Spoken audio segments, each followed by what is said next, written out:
মসজিদ ধর্মপ্রাণ মুসলমানদের জন্য একটি পবিত্র স্থান। একটি মসজিদের ইতিহাস ও ঐতিহ্য যদি প্রাচীন কোনো সময়ে হয়ে থাকে তাহলে সবার কাছে তার গুরুত্ব অনেক বেশি হয়ে থাকে। তেমনই একটি ব্যতিক্রম মসজিদ হচ্ছে শাহ মাহমুদ মসজিদ। কিশোরগঞ্জের পাকুন্দি উপজেলার 11 গ্রামে অবস্থিত অতি প্রাচীন ও ঐতিহাসিক মসজিদ এটি। 1664 খ্রিস্টাব্দে সুবেদার শায়েস্তা খাঁর আমলে এক গম্বুজ বিশিষ্ট এই মসজিদ নির্মাণ করেন বণিক শেখ শাহ মাহমুদ। তার নামেই মসজিদটির পরিচিতি লাভ করে। মসজিদটির চার কোণায় 4টি বুরুজ ও একটি বিশাল গম্বুজ রয়েছে। দুপাশে 2টি সরু মিনার ও ভেতরে পশ্চিমে দেওয়ালে রয়েছে মেহরাব।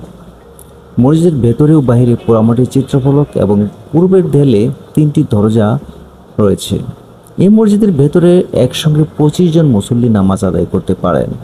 এই মসজিদটি পাকুন্দি উপজেলা সদর থেকে প্রায় 11 কিলোমিটার দূরে মঠখোলা মির্জাপুর পাকুন্দিয়া সড়কের পাশেই অবস্থিত। মসজিদের বালাখানার প্রবেশদ্বারটি সোনের কুটিরের আকৃতি হওয়ায় মসজিদটির আকর্ষণ ও সৌন্দর্য অনেক গুণ বৃদ্ধি পেয়েছে। এই বালাখানার মাঝখান দিয়ে প্রবেশ করে মসজিদে যেতে হয়।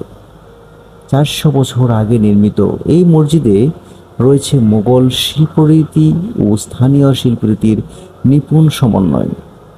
মসজিদের বালাখানার ঠিক সামনে রয়েছে বিশাল আকৃতির একটি পুকুর। মসজিদের ইমাম আরিফুল ইসলাম বলেন, আমার বাপ দাদারা এই মসজিদে নামাজ আদায় করেছেন। এই মসজিদটির কিছু সংস্কার করা প্রয়োজন ছিল। আমি আশা করি খুব দ্রুত সময়ের মধ্যে এই মসজিদটির সংস্কার করা হবে, আর তা না হলে এই মসজিদটি একসময় বিলীন হয়ে যাবে। দর্শক, আমরা দাঁড়িয়ে আছি এখন কিশোরগঞ্জ জেলার 11 সিন্দুর গ্রামের মধ্যে ইশাকা এবং মানসিংহের আমলে নির্মিত যে ঐতিহাসিক মসজিদটি শেখ শাহ মাহমুদ নামে মসজিদটি নামকরণ করা হয়েছে। ঐতিহাসিক এই মসজিদটি প্রত্নতত্ত্ব বিভাগের আওতায় আছে বাংলাদেশ সরকারের। আমরা এখন চেষ্টা করব এখানকার মসজিদের যে এই মসজিদটির নাম কি? শেখ শাহ মাহমুদ। মসজিদের আনুমানিক বয়স কত? আমরা ময়মরিবির কাছে শুনে আইছি 500 বছর এই পর্যন্ত শুনতেছি। এটা কার আমলে নির্মিত হয়েছে? সে ইশাকার আমলের, আমরা ইশাকা মানসিংহের আমলে। এটা মসজিদটা কি উনি নির্মাণ করে গেছিলেন ইশাকা? আমরা শুনেছি আর কি, এই ওনার আমলে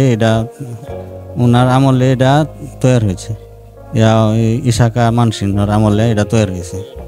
হ্যাঁ, আচ্ছা, এটা এই মসজিদটার বিবরণ একটু যদি দিতেন, কি কি মসজিদে আছে, মানে গম্বুজ কয়টা বা কি কি আছে? গম্বুজ আছে না, আমরা মিনার উপরে যে 4টা গম্বুজ আছে, আর সামনে হলো 2টা ছোট গম্বুজ, উপরে হলো একটা বড় গম্বুজ, আর এটা হলো বালাখানা। যে দেখো এটা বালাখানা, এটার মধ্যে হুজুরও অনেক সময় থাকে, বিভিন্ন জায়গা থেকে লোকজন আসলে এই বালাখানায় থাকে।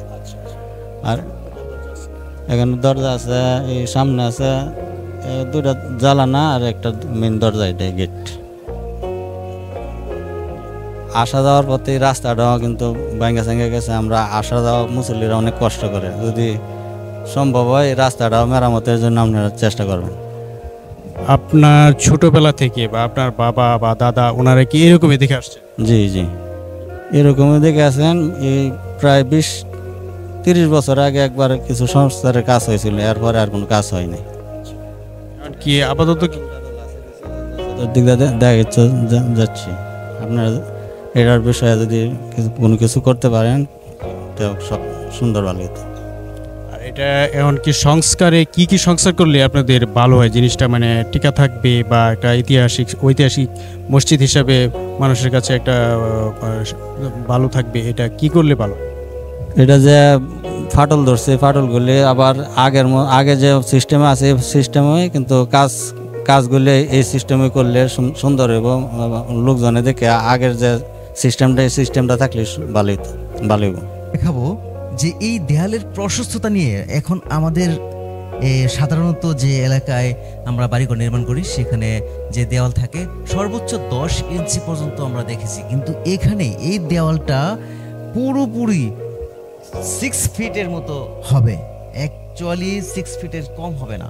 কিন্তু আশ্চর্য হবে না আরও যে এই যে নির্মাণ শৈলীটা করছে এবং হলো এটার যে মেটেরিয়ালস, এটা কোনো সিমেন্ট রড কিচ্ছু নেই, জাস্ট পোড়ামাটি দিয়ে ওরা কিভাবে করছে এটা আসলে এখনো সন্দেহান।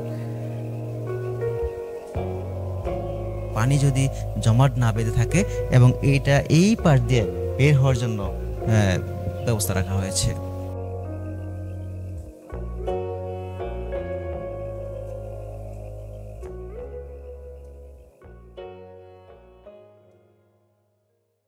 সুপ্রিয় দর্শক, এরই মধ্যে আমরা শেষ করতে চাচ্ছি কিশোরগঞ্জ জেলার পাকুন্দিয়া উপজেলার সুলতান শাহ মসজিদের কাছ থেকে। হয়তো আকাশে একটু ডাক পড়ছে, যে কোনো মুহূর্তে বৃষ্টি চলে আসতে পারে, আমাদেরকে এখনই শেষ করতে হচ্ছে। সেই পর্যন্ত সবাই ভালো থাকুন এই প্রত্যাশায় আজকের মতো শুভ বিদায়। আল্লাহ হাফেজ।